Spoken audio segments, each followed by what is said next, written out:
On poursuit avec la dernière mesure de variation qu'on voit ensemble. On va parler ici de la variation moyenne.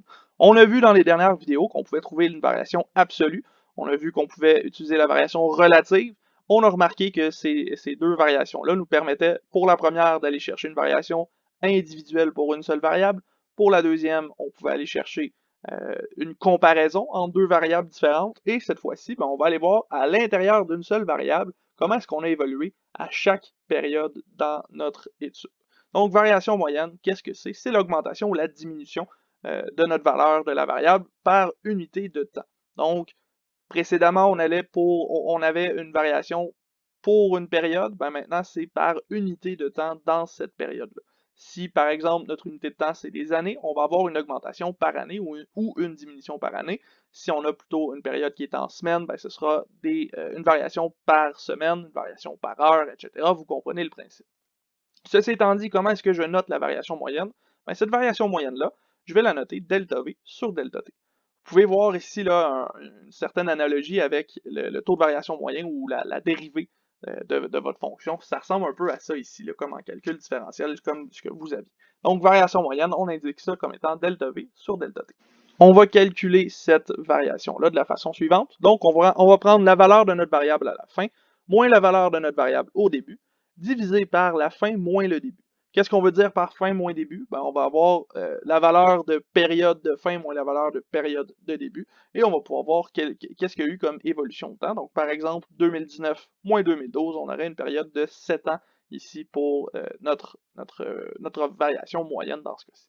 Il nous reste encore à interpréter cette variation moyenne-là. Donc, l'interprétation, elle va comme suit. On a encore besoin de la variable étudiée. On a encore besoin de l'augmentation de la diminution.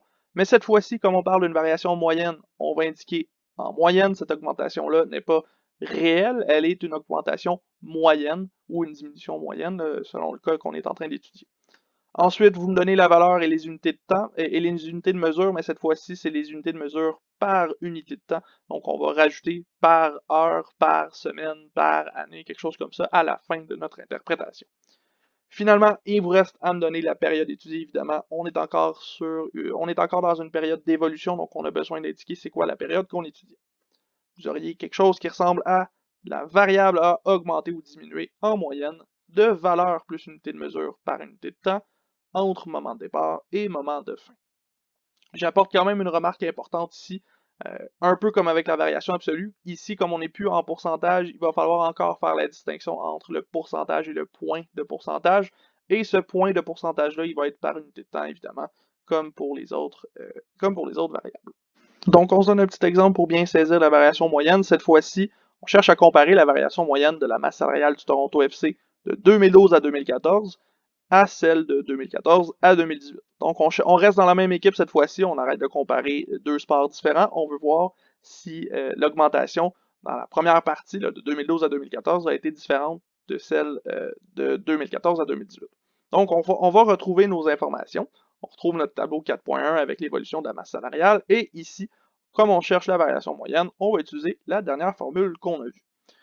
On va aller chercher de 2012 à 2014 et de 2014 à 2018. Donc, on va séparer notre calcul en deux parties. D'une part, on va aller chercher de 2012 à 2014 la variation moyenne. Ici, notre période de fin, ce sera 2014. La période de début, ce sera 2012. On remplace ça dans la formule. La valeur en 2014 qui était 17 millions, la valeur en 2012 qui était 8 millions, et on a de 2014 à 2012, donc on a une période de temps de 2 ans ici. C'est ce qui nous donne 17 moins 8 sur 2. Faites ce calcul-là, 17 moins 8, ça vous donne 9, divisé par 2, ça vous donne 4,5 millions de dollars par année. On n'oublie pas qu'on parle de variation moyenne, donc on le doit indiquer par unité de temps. Ici, ce sont des années.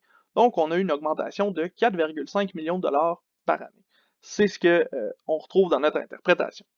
Maintenant, on voudrait voir de 2014 à 2018 à quoi est-ce que ça ressemble pour le Toronto FC. Dans ce cas-ci, si vous faites le calcul de la même façon avec 2014 à 2018 comme période, vous allez obtenir une variation de 2,25 millions de dollars par année.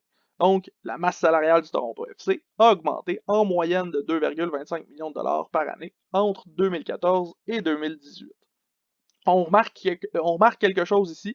Donc déjà, de 2014 à 2018, on a une augmentation qui est à peu près, qui est pas mal exactement la moitié de ce qu'on avait de 2012 à 2014. Donc, on a comme un ralentissement de l'augmentation de la masse salariale.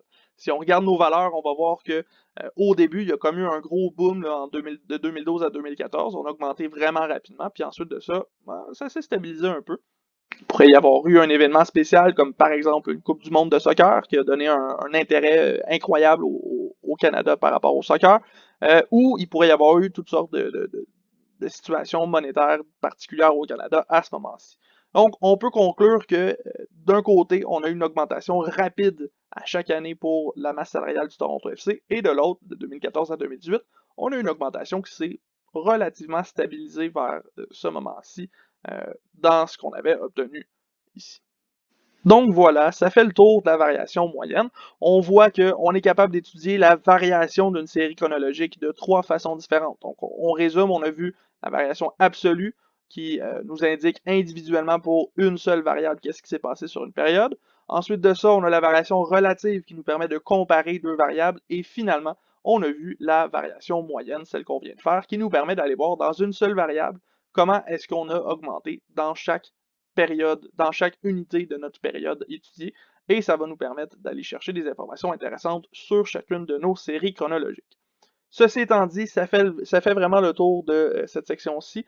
Il nous reste à voir les graphiques possibles pour la série chronologique. Donc, on fait ça dans une dernière vidéo. Et ensuite de ça, on pourra parler de la tendance linéaire et de la corrélation linéaire qu'on pourra faire dans la section 4.2.